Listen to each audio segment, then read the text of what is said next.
to liberate the Holy Land of non-Jewish rule, to return to the Holy Land not as tourists, no, to return to the Holy Land to reclaim it as their own.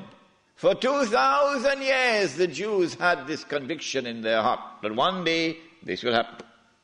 To restore in the Holy Land the state of Israel, of Nabi Dawood alayhi salam and Nabi Sulaiman alayhi salam. And that the golden age will come back one more time.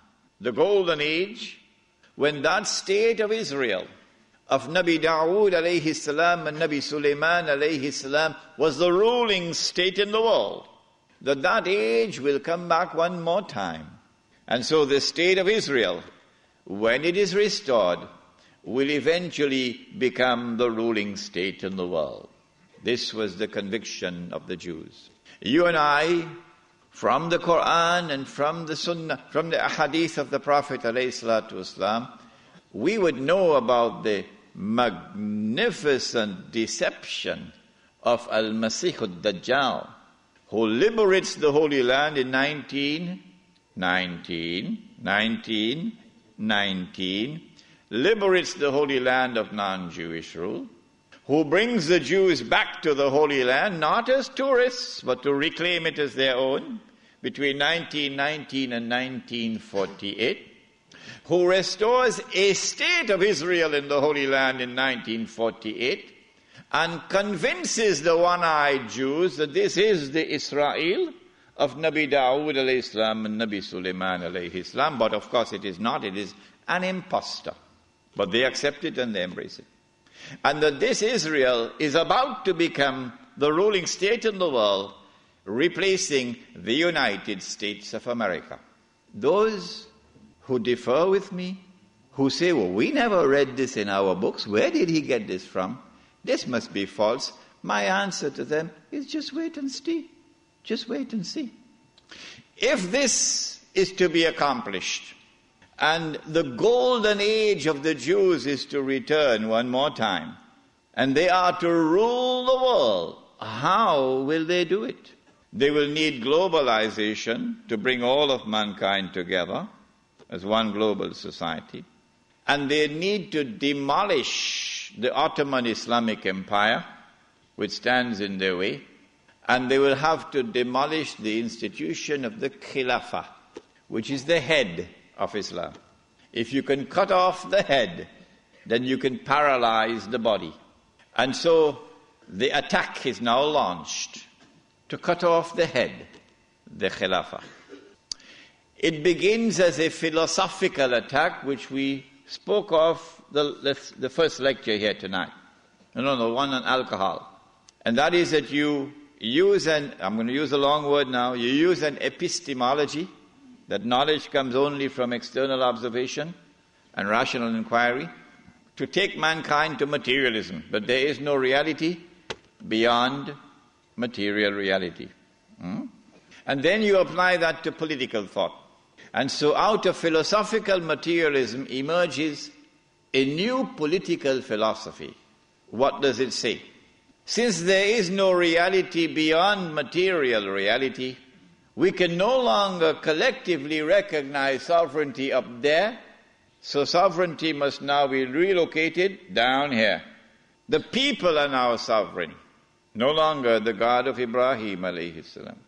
And the people constitute the state, and they locate sovereignty in the state. So the state is now sovereign. This is a European creation. It didn't come out of the world of Islam. Oh no. Not only is the state sovereign, but the authority of the state is supreme. And it is the state which now makes law. And the law of the state is the highest law, the supreme law.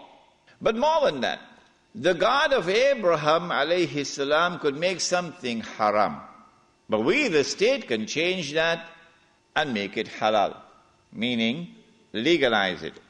If I am wrong, get up and correct me. Get up and correct me. We can change it and make it halal, meaning legalize it. And that is what Europe proceeded to do. Everything that Allah had made haram, They made it that the Prophet ﷺ had prophesied. He said the time would come when shirk will be everywhere, be so difficult to recognize it. However, as difficult as it would be to recognize a black ant on a black stone on a dark night. So if you did not recognize it before this lecture, don't be surprised. But now you know. This universal secular state is now used to embrace all of mankind, including the world of Islam, in political globalization. So that eventually you have one government over all of mankind. Eventually the Jews will now rule the world using that structure. That's about to happen. We already made significant progress towards that day. When you read this book, Jerusalem in the Quran, which I believe is the first and only book on the subject, because you couldn't write this book before 1948. Nobody could write it before 1948. Not in 1400 years of this history. In fact, it was difficult to write this book in 1948. It's easy to write it now, but difficult to write it at that time. When you read this book, then you'll understand why it is I say that we are now located at that moment in time when one ruling state is about to give way to another. That the state of Israel is about to replace the United States as the ruling state in the world. When Israel takes over from the United States with that big war which is about to take place, and the American economy collapses and the US dollar collapses and all the paper money in the world collapses, and this is going to be my lecture next Wednesday, inshallah, on Islam and the international monetary system, please come to it, then we see that transfer of power. Israel takes control of the oil, for example, of the Middle East. When Israel becomes the ruling state in the world, then the Jews will say, the golden age has come again. The prophecy is being fulfilled. But they're being deceived in the grandest and most magnificent deception mankind has ever witnessed. No, this is not the golden age. You have been deceived by al-Masih ad-Dajjal. Israel will rule the world for a day which is like a week. If you disagree with me, you say, we never heard this before. Our sheikhs who taught us Islam, they never talked about this, so you must be wrong.